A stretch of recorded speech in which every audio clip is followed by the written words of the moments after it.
या मिस्टर धीरज, आप कहाँ पे हैं? मैं होटल से बोल रहा हूँ।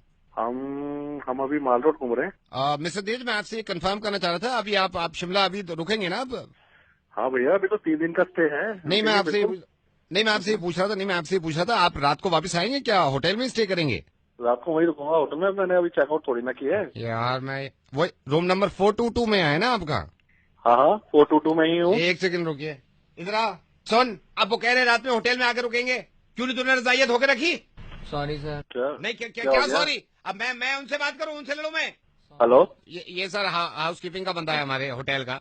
आपके रूम अच्छा में सुबह सुबह इसने बेडशीट हटाई होंगी, अच्छा। रजाइयां भी हटाई हैं, अब इसने रजाई धोने को डाल दी, अब स्पेयर में कोई रजाई है ही नहीं हमारे पास। क्या करें आप, वो बताएं यार।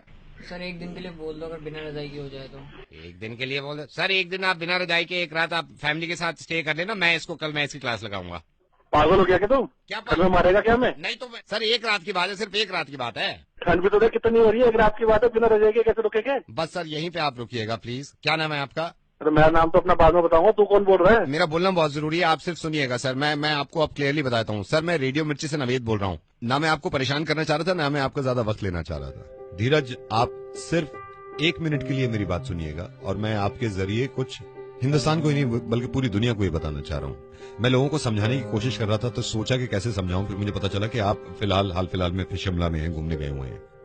शिमला के होटल के अंदर, जो कि रूम टेम्परेचर ज्यादा नहीं होता, वहां भी बिना रजाई के एक रात गुजार नहीं सकते हम। सोचिए जरा, एक रात के लिए अगर सोते हुए हमारे ऊपर से कोई लिहाफ खींच दे या रजाई हटा दे, तो कैसी बेचैनी से रात गुजरेगी। बौखला जाएंगे हम, पागल हो जाएंगे। इस कॉल का मकसद ये है कि लोगों को पता चले कि ये हमारे लिए कितना कुछ करते हैं। आज अफसोस की बात यह है कि हनुमंत थप्पा ने दम तोड़ दिया और वो शहीद हो गए। और मैं ये सोच रहा था कि जब हनुमंत थप्पा बर्फ में फंसे हुए थे, जब उनकी सांसें चल रही थी, कुछ तो ख्याल आया होगा उन्हें अपनी बीवी के बारे में, कुछ तो सोच रहे होंगे वो अपने माँ बाप के बारे में। लेकिन उन्होंने तकलीफ उठाई, वो बेचैन रहे सिर्फ आपकी और मेरी वजह से, सिर्फ इस मुल्क की वजह से। मैं सिर्फ ये कहना चाह रहा हूं कि इनकी कुर्बानियों की कद्र करें हम, और इनकी इज्जत करा करें हम, क्योंकि इन्हीं से हैं हम।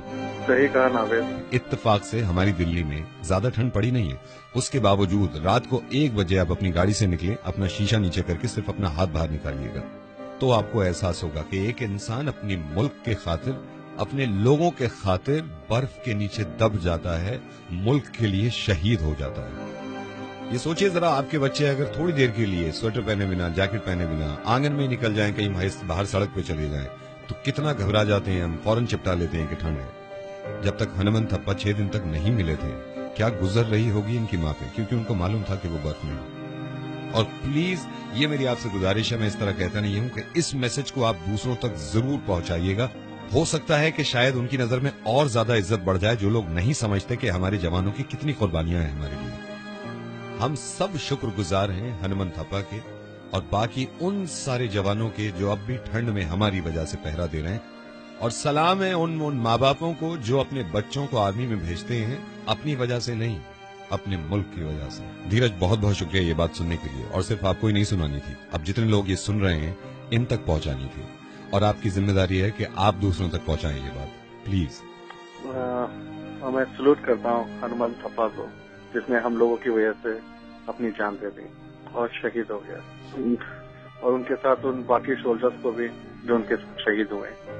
और बात खत्म करने से पहले ये मैंने कहीं पढ़ा और आपको बताना चाहता हूं मैं, कि तेरी सलामी में वो बर्फ भी आज पिघल गई होगी, जिसकी लाख कोशिशों के बाद भी तूने हथियार नहीं डाले।